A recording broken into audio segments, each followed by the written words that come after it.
Good afternoon, everyone. Welcome to the regular council meeting of Monday, March 3rd. And I've called the meeting to order. I have an opening comment, Tom.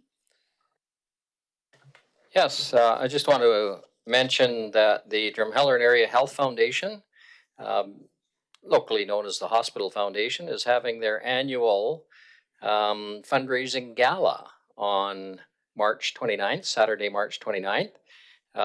We've had these the last couple of years. They've been very successful. This year we are going to have an Indian celebration. So we will have some of the local Indian food catering, and we have some entertainment coming from Calgary. Should be a great time. Tickets, probably the easiest way to get tickets is at the hospital at the foundation office. Thank you, Tom. Will you have access to tickets as well? I do have some tickets. Okay, perfect. So or else the hospital or find Tom. Okay, any additions to the agenda? All right, can I get a motion to adopt the agenda as presented, please, Patrick? Just there one small amendment. 9.2 should read Director of Corporate and Community Services as opposed to CAO. And I'll make a motion to adopt the amended agenda. Thank you. Can I get a seconder, please? Stephanie, all in favor? Carried. Patrick, Stephanie. Okay, I got a motion to adopt the minutes of February 18th, please. Patrick, I move the council approve the minutes for the February 18th, 2025 regular council meeting as presented. seconder, please. Tony, comments. Tony. Yes, just one amendment under the deputy mayor, under the comment section, publishing error for, it says March 17 should read February 17. And then the following one, March 18 should say February 18.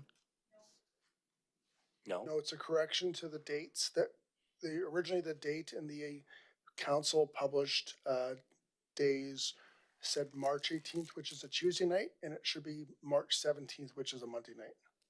okay, I thought it referenced the last agenda. No. No, okay. Then that's fine. Any other comments on that? All in favor? Carried. All right, let's move on to 9.1.1, please, Daryl, or actually Mitchell.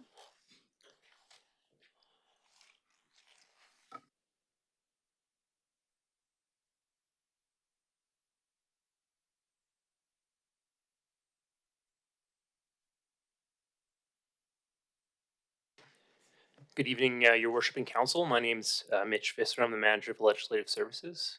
And with me, I have Ange. You want to introduce yourself? I'm Angela Keibel, Legislative Services Coordinator for the town. So today we're bringing forward an updated election bylaw. So to go over some of the context, Bill 20 was proclaimed on January 1st, 2025. It has some implications for the 2025 municipal elections, which will be taking place on October 20th, 2025. The town of Drumheller has recently published an elections website. So if anybody's watching and has some questions about the elections, I encourage them to please view the elections website, drumheller.ca. So the LAEA, the Local Authorities Election Act, provides strict guidelines for the conduct of municipal elections. Municipalities only have jurisdiction to make a specific set of modifications as outlined by the legislation. So we have very limited authority on what we can modify. So the old election bylaw number 12.21 did not address all the potential modifications that a council can make, and sometimes repeated provisions which were established by the LAEA, making these provisions somewhat redundant. Additionally, in light of Bill 20, there are some changes to the LAEA which are not reflected in the old bylaw. Therefore, administration is recommending we repeal the election bylaw number 12.21 and replace it with the proposed bylaw 13.25. The modifications, so we have the first draft of the elections bylaw. To break it out, we put into 3 sections to address all the modifications that can take place through the LEA. So we have in Schedule A recommended modifications. In Schedule B, additional modifications that council can make to the election process, but we're not recommending at this time. And Schedule C, which is modifications that are not possible at this time. They're currently expired due to legislative deadlines that were not met. But we are recommending that these be addressed at a future date, possibly after the election, so that they can possibly take place in the next election if council wants to do that in the future or move in that direction. So I don't want to take up too much time, but I'll go over some of the recommended changes that we are making or proposing that be made. So these are all outlined in Schedule A of the RFD. So I'll go over these just briefly. And so all these modifications have a reference to the LAEA and also to the section within the proposed elections bylaw that we are proposing to be updated or adopted. So to go over the first one, joint elections. The municipality has held joint elections with the school boards in the past, almost every single past election, at least in 2021 and 2017. And so what we're just recommending is that the authority to enter in an agreement with the school boards be delegated to the CIO. This will just save us the responsibility of coming to council and having that decision ratified or that agreement ratified, as it's something that we've been doing consecutively in the past. Next, on advance vote, that's section 8 in the bylaw. This deals with holding advance votes for the election. So in advance of the October 20th municipal election date. So this is something that we do and we're actually required to do because we meet a certain population threshold. But we are recommending that this be placed within the bylaw because it is something that we feel is worthwhile, and regardless of whether it's mandated by our population or not, we think it's important to include. Next, special ballots, section 10 of the bylaw. Special ballots are essentially mail-in ballots, and they have a set criteria. Essentially, they're for individuals who are unable to attend the advance vote or the election day itself. This is generally because they're out of the jurisdiction or because they are physically disabled in some capacity and aren't able to attend. So we recommend that this be adopted, and so special ballots be provided if somebody can meet the criteria established by the LAEA. Next is the blind elector template. So according to the LAEA, we, the municipality, if we're requested by, thank you. So if we're requested by June 30th of 2025, we will have to provide a blind elector template to be used for a blind elector to vote in the election. So what we're proposing is that if we are asked by June 30th, we must provide in a bylaw that blind elector template. We're proposing being proactive, providing the provisions within this bylaw. So if somebody does come and ask for a blind elector template, we can do that and don't have to amend the bylaw. Next, institutional voting. Institutional voting is voting that's conducted in the hospital or the lodges. It's for people who would be unable to vote, who might be unable to vote because of physical disability or age, and so we are just proposing, that's something we've done in the past, and we're just proposing that be added to the bylaw so that it continues in the future.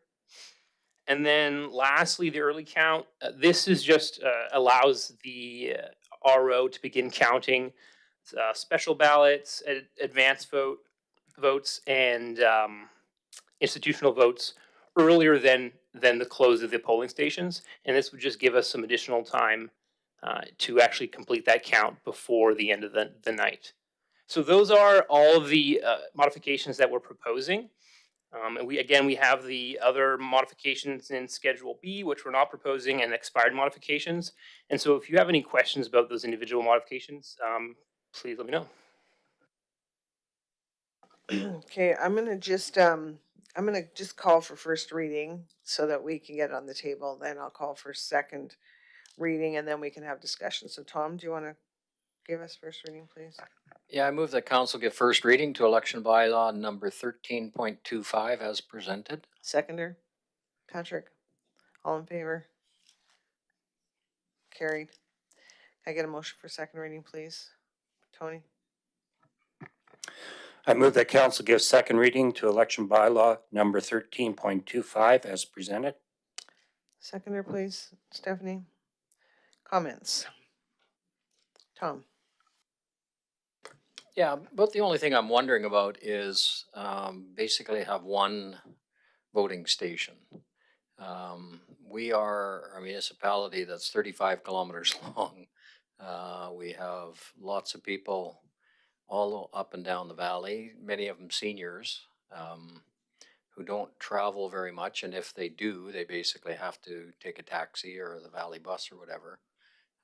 So I'm just wondering if that, I know there is considerable expense involved in setting up voting stations, but um, I don't know, maybe we should even start looking at some of the community associations to offer to fund a bus, from their area or something like that. I don't know. I'm just, we are a very large area and it takes quite a bit to get from one place to another for some people. Yeah, and so I think in the past we had it at one voting station, and I think exactly what you identified. I think the reason was just administratively it's a lot simpler, and cost wise it can get quite prohibitive if you start setting up different voting stations. But I do agree that we do have a large municipality, and so ultimately that decision would be with the RO. But I think it's a great suggestion of looking at alternatives to make the election more accessible if possible, and so that's definitely something that we'll consider as we get closer to election day. Anybody else? Go ahead, Angela. I was just commenting that with the special ballot allocation within the bylaw as well, if somebody cannot attend the actual voting station or the advance vote due to inability, if they don't have transportation or if they are physically unable to come for or for other reasons specified, that we can provide them with a special ballot as well so that they wouldn't be inconvenienced by the location. Anybody else? Patrick? Just a question with joint elections, do we have is there a formula for funding or the shared costs for when it is necessary, when it's not a? Yeah, so there is a formula that's within the agreement, and I can't remember offhand. It's based on it's a per capita basis, and so that will only be in effect if there is an actual election. So the RO for the town, will assist in collecting nominations packages, but there won't be a payment necessarily until that actual if there is an election, and then the town will be responsible for conducting it in accordance with the agreement. So. Anybody else? Okay, I like that this is all written in here because a lot of this has been done. It just hasn't been completely finalized. So thank you for that. I agree. I like the advance vote promoted and the special ballot promoted. I'm curious on the early count. I just know that in the past, sometimes it's midnight before we hear. So what this is stating is that you can start counting. Just I would like clarification. Yeah, so it only allows us to count half an hour earlier than we would have before the close of the actual station. That's all that it allows within the LEA, but we think it would be important to at least get a head start on counting because it can be quite onerous just due to the large amount of ballots that are received. So. Yeah, okay, good, because yeah, it does get, people are waiting and staying up all night and, okay, any other comments? Patrick? Just with that one, I know it wouldn't be a concern, but the results wouldn't be reportable until the polls close, though. Yeah, that's correct. Okay, excuse me, if there's no other comments, all in favor? Carried. Thank you both. Do you want to go over the important dates? I just realized that. Do you want to so the public hears the significance of the important dates?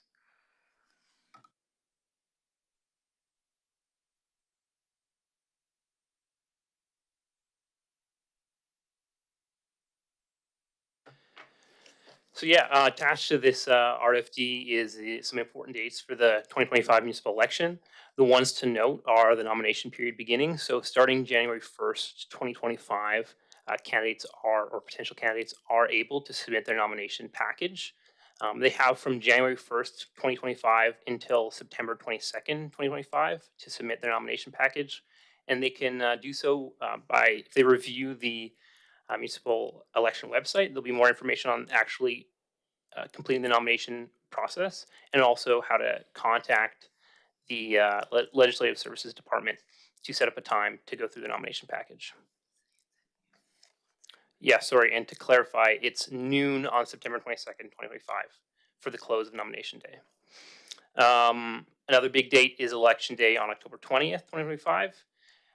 We will have the official election results announced on October 24th, 2025, but could have that earlier, the unofficial results earlier. And then as well, there's some other information on council organizational meeting, campaign period, and campaign disclosure statements due. And more information, again, can be found on the elections website at drumheller.ca. Okay, and just clarify on that. So May 1st, election advertising, so people can start advertising, but they can't put the signage out. Yeah, that's correct. And so until we actually announce an election, which will be after the September 22nd, which is nomination day, only after we announce an actual election can election signage be placed. All right, well, thanks for all that clarification. Anything else, council, on that one? All right, so the new council will be sworn in October 27th. All right, thank you both for all that information and putting that all together. And since you're there, let's carry on to 9.1.2, appointment of returning officer and substitute returning officer, please.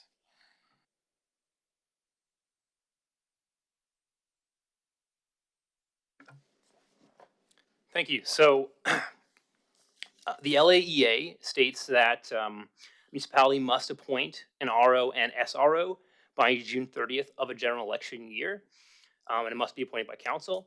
So this is what we're here today to do. The returning officer is responsible for the entire conduct of the election, and within their role, there's also certain responsibilities which you can find in Section 14.1 of the Local Authorities Act and within this RFD. And then the SRO is the substitute returning officer, and they're responsible for taking the place of the returning officer if the returning officer is unable to conduct the election for whatever reason, and is also generally responsible for assisting the RO with the actual election process. Again, the RO is responsible for the entire conduct of the election, and so it's very, very important that they are acting independently and impartially throughout the entire process. So be careful who you appoint to the RO. Make sure they're independent and impartial. I think that's essentially the overview of the RO and SRO. And so we are recommending that you appoint myself as a returning officer and Angela as the substitute returning officer for the 2025 election. Thank you. Can I get a motion, please, council? Tony? I move that council appoint Mitchell Visser as the returning officer for the 2025 municipal election. Seconder, please. Stephanie? Comments? Have all the confidence in you. All in favor? Carried. Can I get a motion for the second request? Tom? I move that council appoint Angela Keibel as the substitute returning officer for the 2025 municipal election. Seconder, please. Patrick? Comments? Another good choice. All in favor? Carried. Thank you both. You're taking on a big role. You've done a lot of work on it thus far, and I look forward to a good election. Okay, so let's do the oaths now at this time.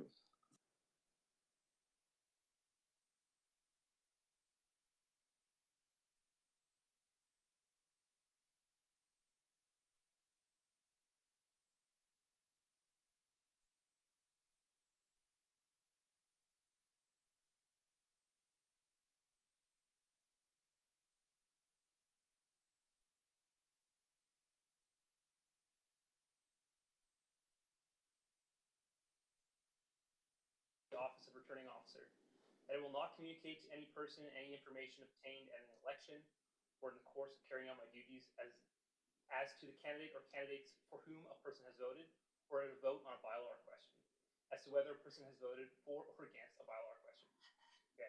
That, where applicable, I will not communicate to any person any information obtained in the course of carrying out my duties as a returning officer, and that I will in all respects maintain and aid in maintaining the absolute secrecy of the vote. Thank you. Congratulations.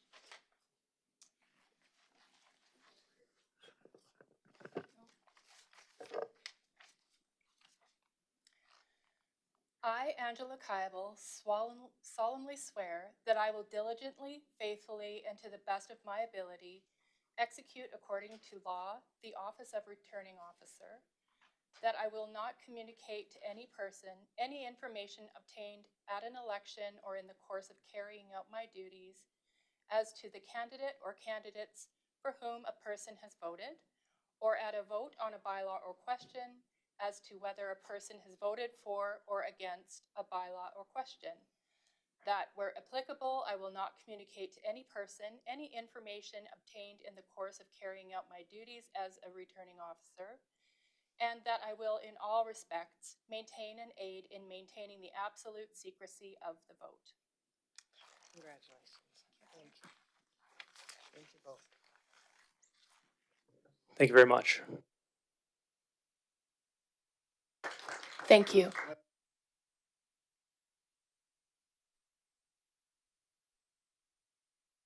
The community is very lucky to have you both.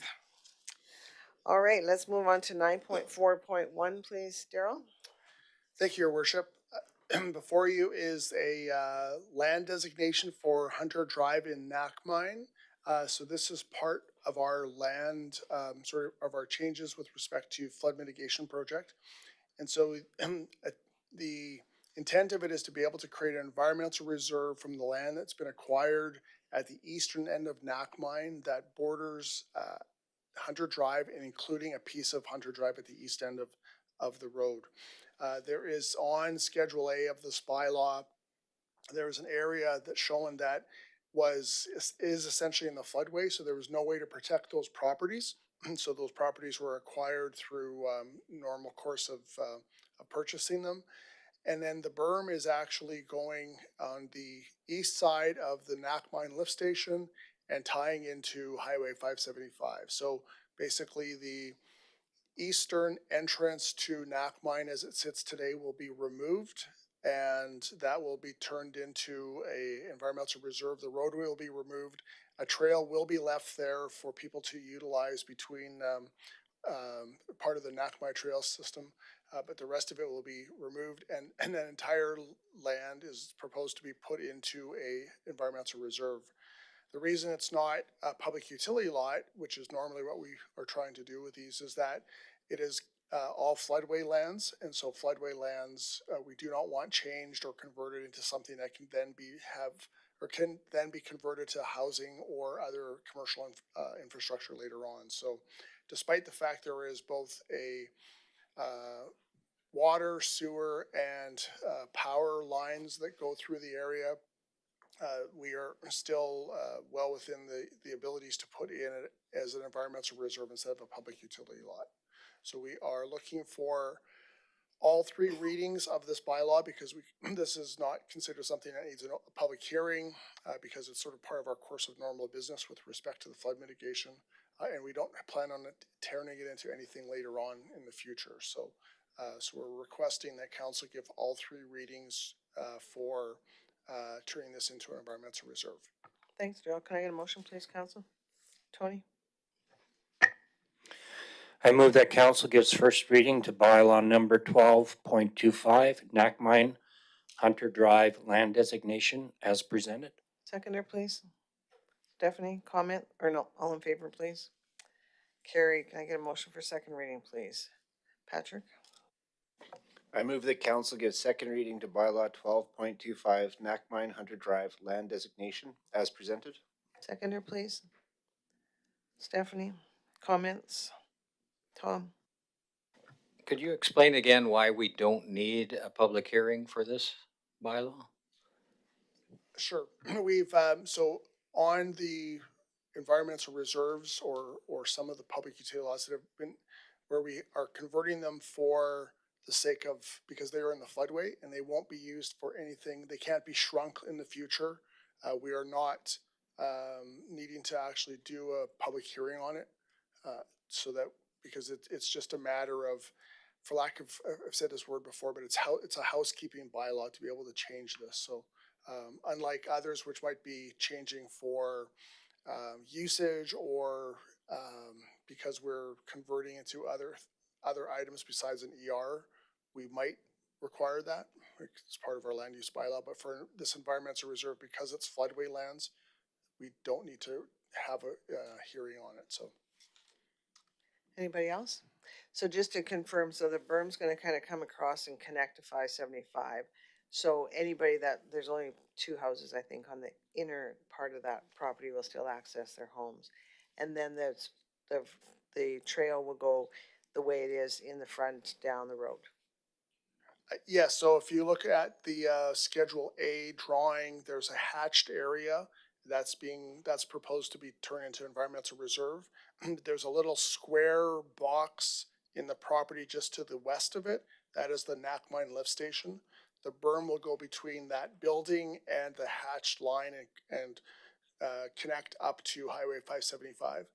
And there will be a cul-de-sac or turnaround for the properties as on where the lift station is, as well as to the house next to it. Perfect. And this berm, once built, will protect 98 homes, correct? That's correct, yes. All right, any other comments? All in favor? Carried. Can I get a motion, unanimous consent to move on, Tony? Sorry, Tony, I just gave you a name. I move that council gives unanimous consent for third reading of bylaw number 12.25, Mine Hunter Drive land designation as presented. Seconder, please. Patrick? All in favor? Carried. And can I get a motion to go in third reading, please? Tom? I move that council gives third and final reading to bylaw number 12.25, Mine Hunter Drive land designation as presented. Seconder, please. Patrick? Comments? All in favor? Carried. All right, Daryl, let's move on to 9 point, or nope, that's not Daryl. All right. This next one is Oh, you're gonna take us? it's a repeal of 2 different bylaws. We're combining them together to save paper. Just kidding. So it's a repeal of Drumheller Municipal Airport Bylaw 33.08 and the Livery Transport Bylaw 15.12. Just for the readers at home and also in the group, the last 2 digits after the period signifies the year that they were passed. So the airport bylaw was passed in 2008, and the livery transport bylaw was last updated in 2012. So there are two different concerns here, 2 different issues. So the Drumheller Airport Municipal Airport Commission was effectively dissolved through a council motion at the December 16th, 2024 council meeting, and that we, however, did not submit a repealing bylaw at that point. So while the commission was disbanded, the bylaw still existed. So again, this is a bit of cleanup to the process, and we want to actually have a motion that repeals that bylaw. The livery transport bylaw is outdated. I believe that there's been several discussions with council about this bylaw. Currently, the town has only 1 taxi operator.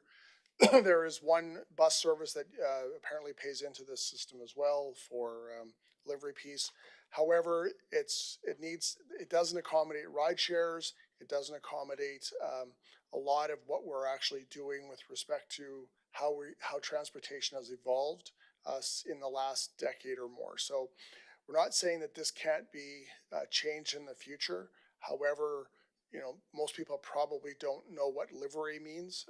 And I think from our standpoint, modernizing the bylaw if we bring it back in the future is just something that our protective services folks would be looking to do. So basically what we're doing is proposing that both of these bylaws are repealed, and that it'll actually help with some of the burden that we have with either trying to maintain them or trying to operate within a system where there are old bylaws that are no longer relevant. Thank you, Daryl. Can I get a motion, first reading, please, council? Patrick? I'll give first reading to bylaw 15.25, Drumheller Municipal Airport bylaw, and the livery transport repealing bylaw as presented. Seconder, please. Stephanie? All in favor? Carrie, can I get a motion for second reading, please? Tom? I move that council give second reading to bylaw 15.25, Drumheller Municipal Airport bylaw and livery transport repealing bylaw as presented. Seconder, please. Tony? Comments? Tony? Just a quick question with regards to the taxi commission that's tied to the livery bylaw. Dissolving the bylaw dissolves that commission as well, or is that a separate step? No, that's correct. It dissolves the commission is a product of the bylaw, so it would dissolve that commission. Tom?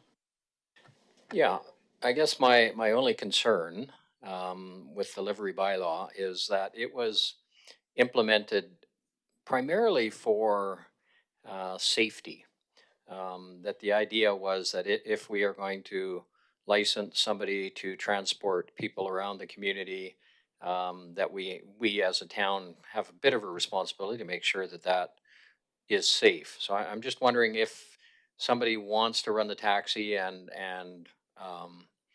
needs a business license, will the business license process be adequate to ensure that this is a safe transportation mode?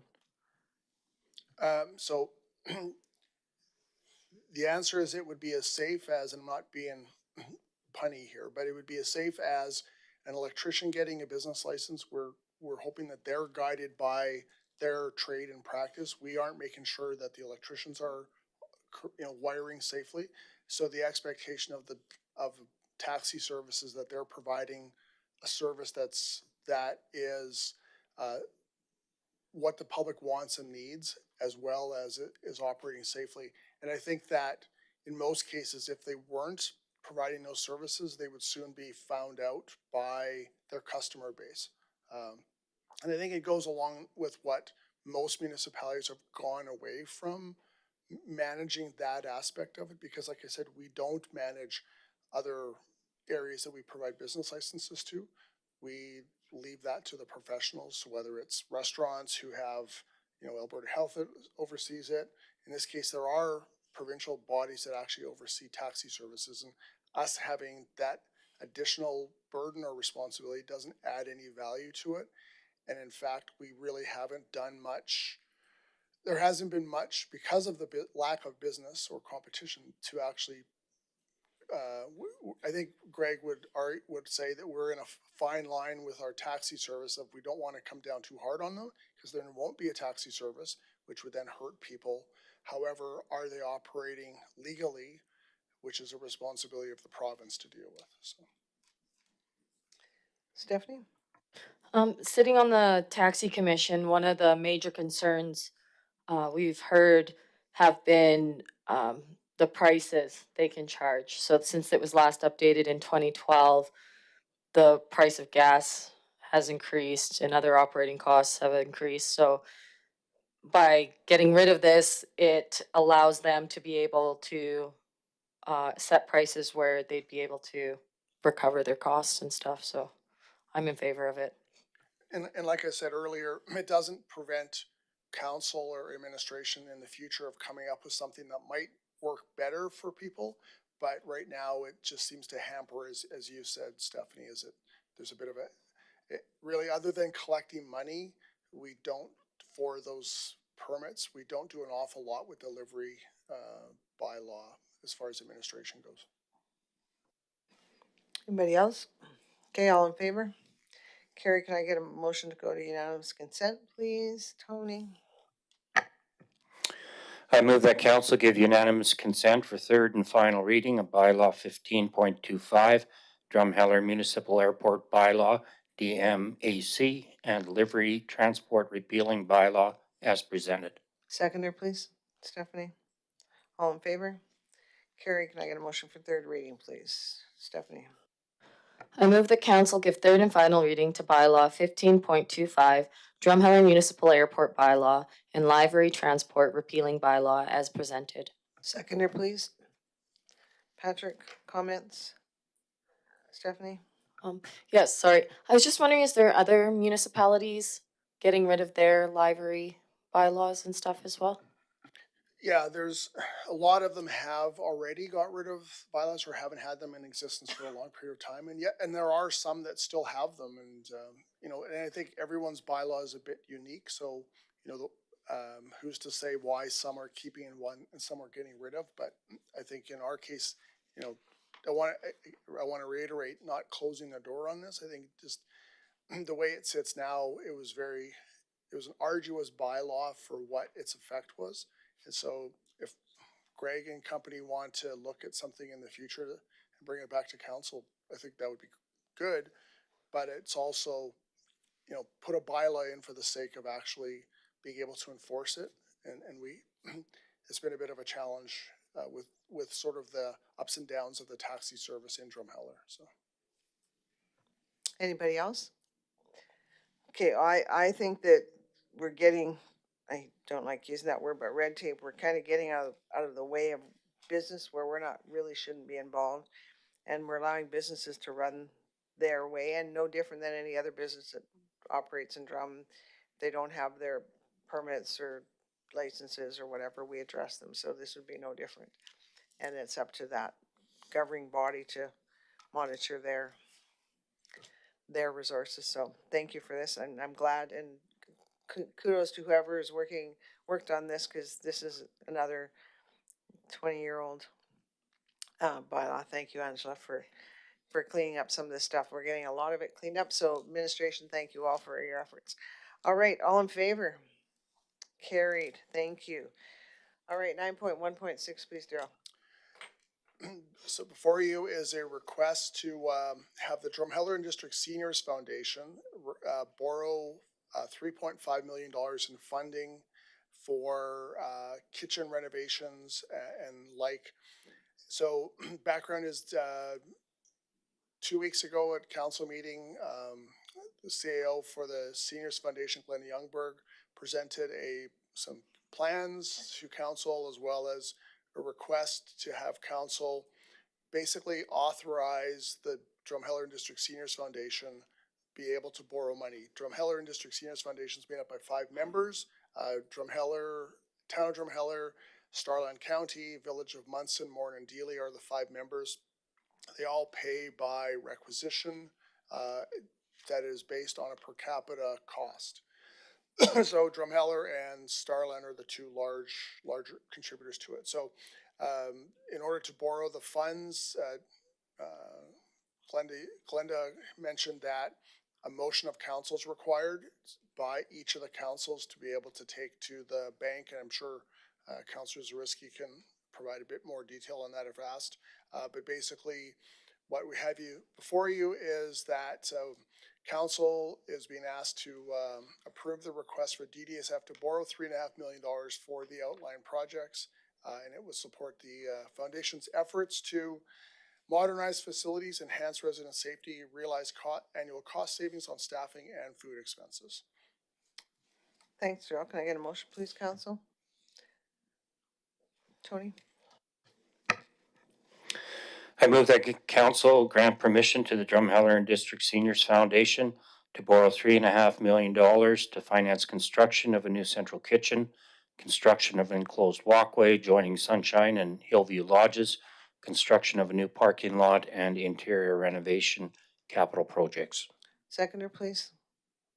Patrick, comments? Tom? Just a little bit of information here. A correction to what Daryl said, the partners' requisition amounts is based on the equalized assessment, not per capita. Yeah. Anyways, it seems like a lot of money to build a kitchen, but it is pretty big kitchen, put it that way.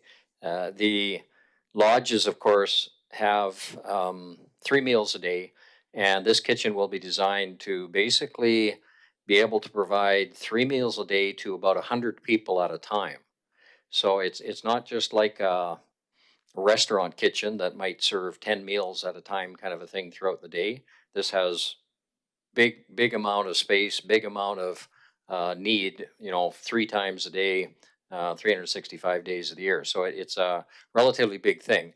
It will also serve the needs of any future development. And that's one of the reasons why we're building it quite large, that we are anticipating when we demolish the 400 wing, for example, that will be a new wing, will be new residences. There could be a possibility with the land next door. We have an SL4. This would accommodate that. So this is a good thing.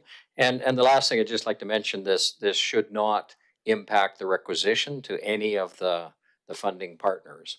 The way we've worked it out is because interest rates have actually gone down, we will be able to borrow this money at a much better interest rate than what we had for the 500 wing, for example. And so put it over a few more years. And so it should not impact the requisitions to any of the funding partners. Thank you, Tom. Tony?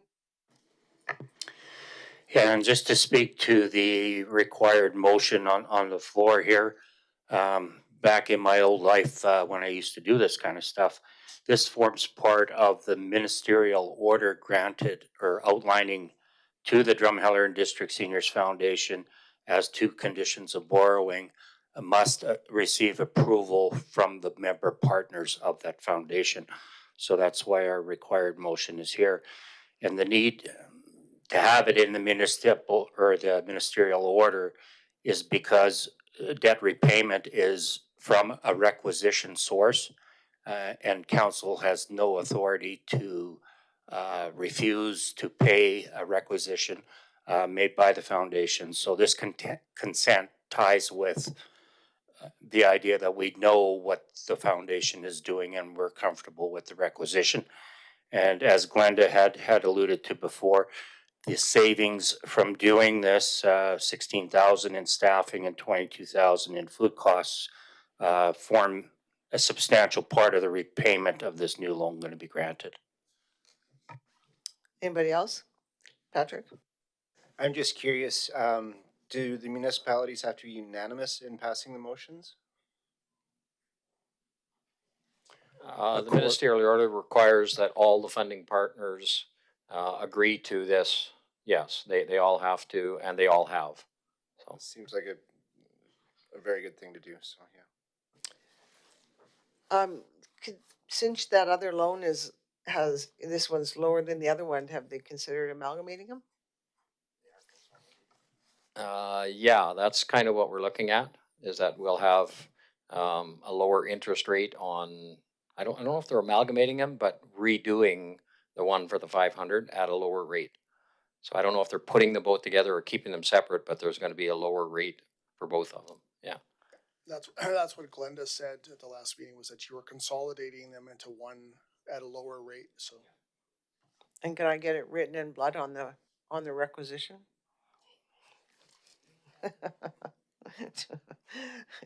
Any other comments?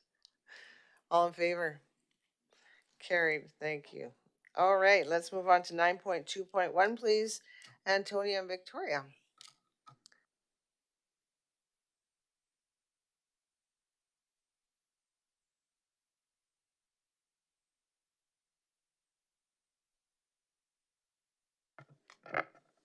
Good evening. Thank you for having me. I'm Antonia Streliski, Development Officer here for Administration at the town.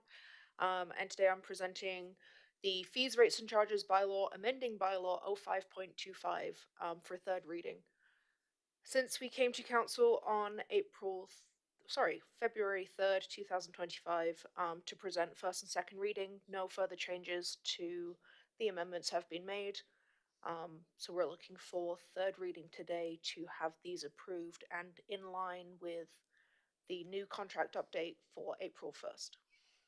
Thank you. Can I get a motion, please, Council? Stephanie. I move that council give third and final reading to bylaw 05.25, amending bylaw for bylaw number 36.24 as presented. Seconder, please. Patrick, comments? Okay, just thank you for all the work on this, and appreciate you haven't had any feedback from anybody since we presented this a month ago? I haven't, no. Okay. How All right. about on the cemetery stuff? No feedback either, so, No. good. Okay. All right, well, if you haven't any feedback, then all in favor? Carried. Thank you very much. Thank you. And again, thank you to all your staff for allowing these young up-and-comers to present. I like it. So that means we will welcome Trent on 9.3.1.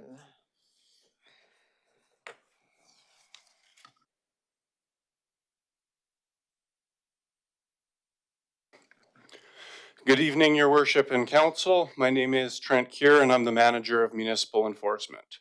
Tonight, I have before you a request for decision regarding a public engagement initiative. Specifically, at this time, we wish to launch an opinion survey about community standards-related issues. The goal in the survey is to help determine levels of community support for the regulation and enforcement of several of the matters contained within the town's community standards bylaw.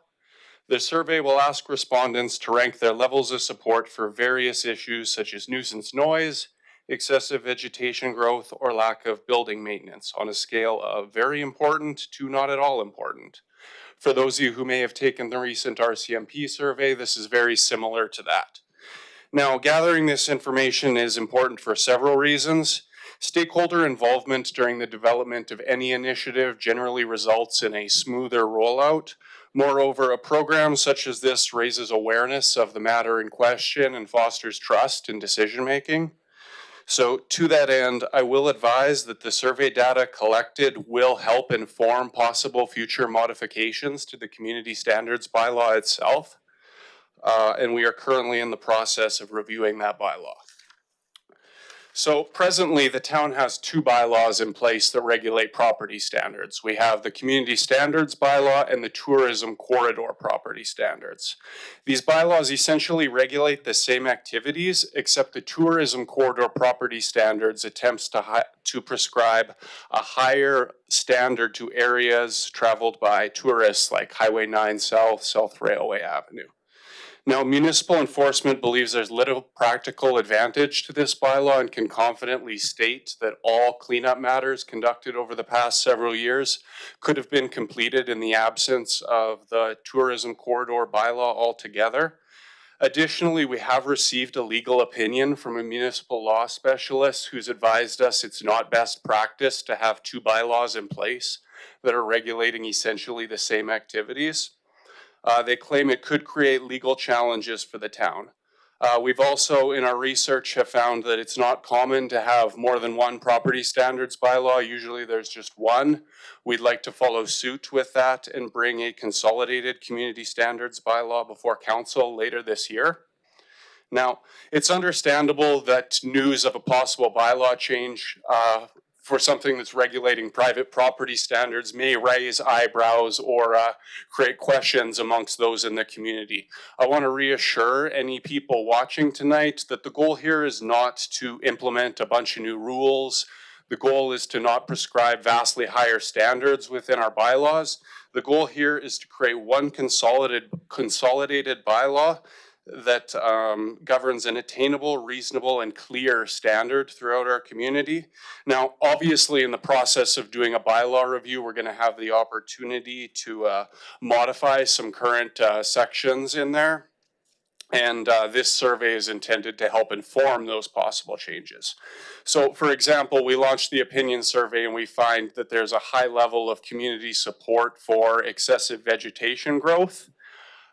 Perhaps the move would be to regulate grass and weed length to 15 centimeters as outlined in the tourism corridor bylaw, as opposed to 20 centimeters as it is in the community standards bylaw.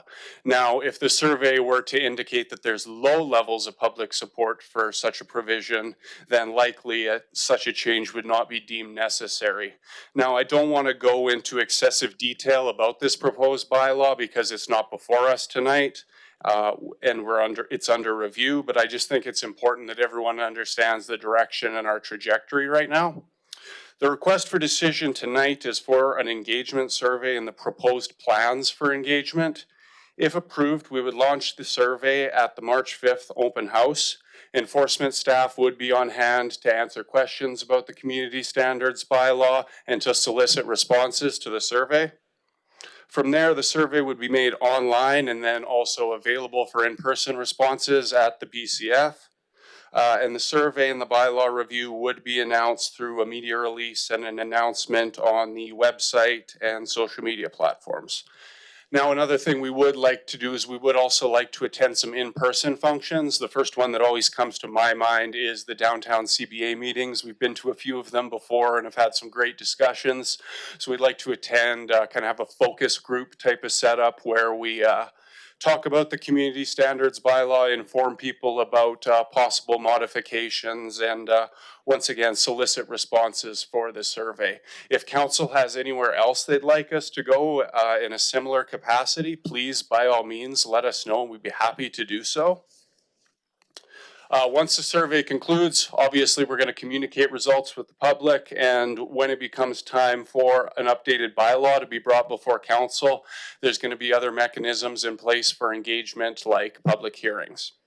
We think that it's important to identify what issues the community deems most important as we move forward with a bylaw review. We believe that the proposed in-person discussions and survey will provide us with the information we need to ensure that any possible modifications within the bylaw first are considering public opinion. If anyone has any questions, I'd be happy to take them. Perfect. Trent, can I get a motion, please, council? Stephanie? I move the council approves the community standards engagement survey and communications plan as presented. Seconder? Patrick, comments? Tom? I'm confused. Not all the time, but most of the time. So we have the community standards bylaw, we have the tourism quarter bylaw, and it basically says, don't do this, don't do this, don't do this, don't, right? Clean this up, clean this up. So we want to do a survey that basically asks people, well, you're not supposed to do this, but if we have enough people that say we don't think that that's a high priority, we won't enforce that anymore. I don't understand. People are going to like vote on what parts of the bylaw we're going to enforce or we're not going to enforce.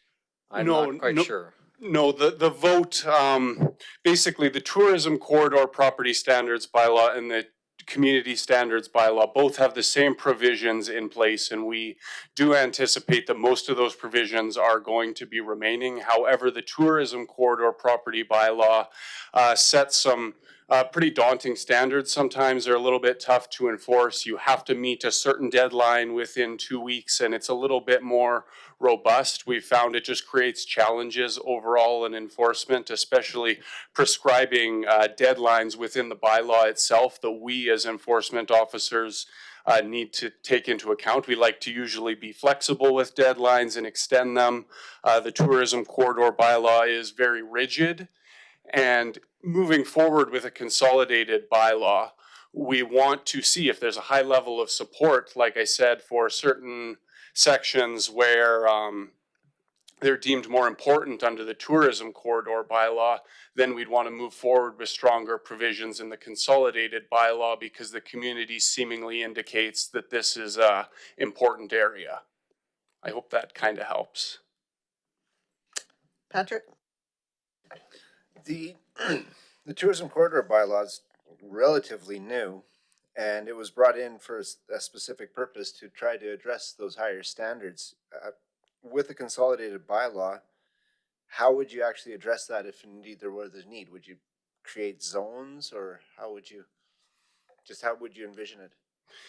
Yeah, I would envision if council had areas that they felt need to be enforced heavier, I think that would be a decision that's an administrative decision where we would say officers, we want to make sure tourism corridor, South Railway Ave, Highway 9 South, no long grass for Mrs. Kohlberg all summer.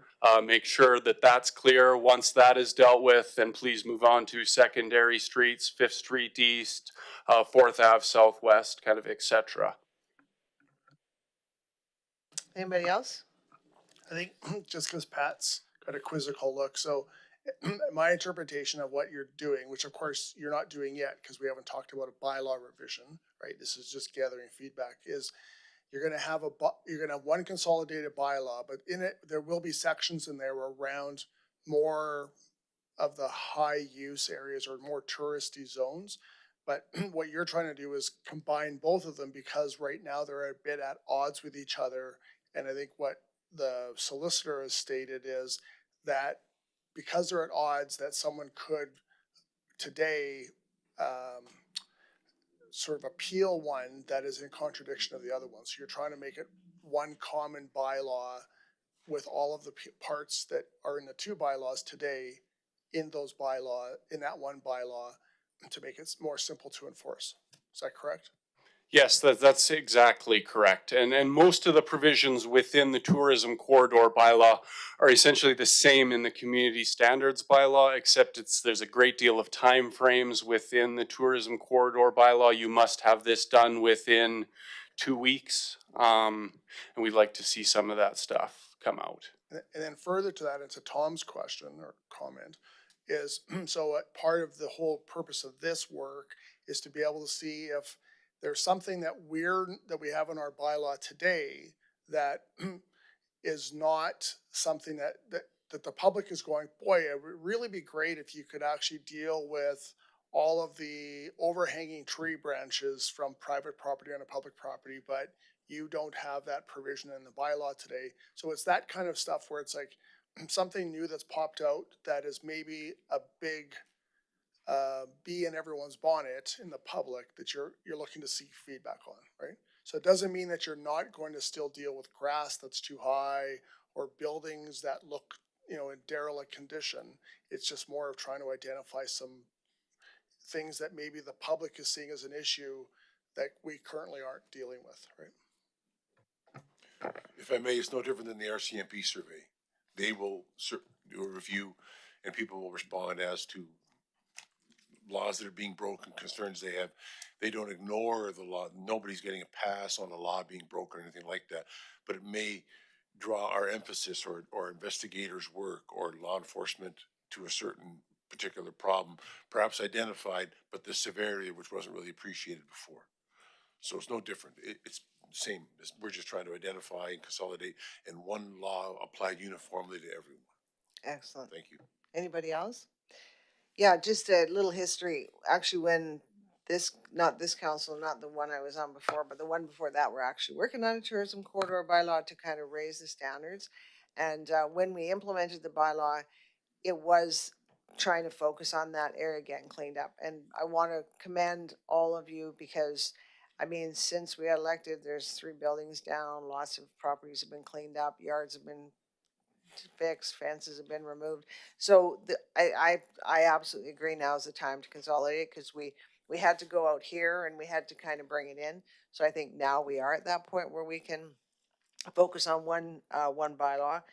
Also, we have done so much work, and to Jared and his team and everybody at Public Works, there's so much work been done on our own properties, which we had to clean up our own doorstep before we kind of expanded out to this. So I think there's a lot of things that have happened over the last while to help you guys streamline this process. So I think I'm absolutely excited about this.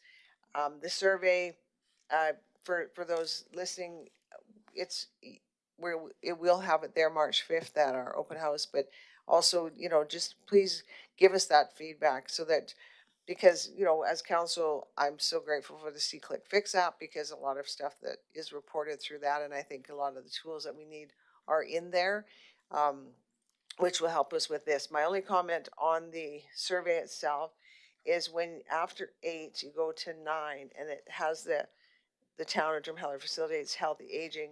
I would like to see that, like, should this program apply to you, and then put what the program is. I was just a bit confused reading it. So just kind of put that highlighted area under number 9, and then just, I'm reading it as a senior, so I'm trying to think for a senior. But excellent work. I'm ecstatic. There's been so much work done on. You guys have put so much effort onto these buildings and getting things cleaned up in the community, and even the businesses along the tourism corridor.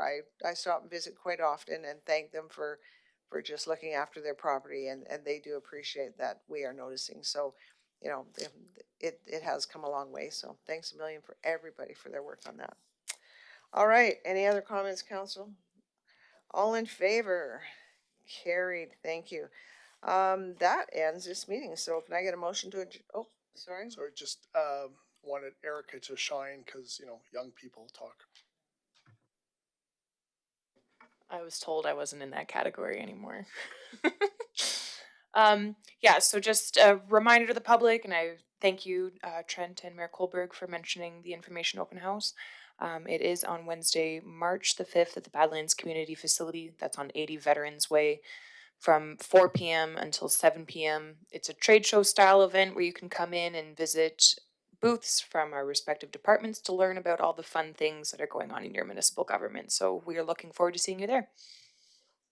Wonderful, and Erica is another one of our young, wonderful people that are climbing up and fixing up our town. So thank you to everybody. We are just so blessed. We have been so lucky. So thank you all. Can I get a motion, please, council, to adjourn? Tony. I move that council adjourn the meeting. Seconder, please. Stephanie, all in favor? Carried. Thank you to everyone. Thank you. Stay warm. It sounds like we're going into some cool weather again. And look after yourselves. Watch the ice. Help out your neighbors. Be kind to everyone. And thanks for everything you do for our community. Take care.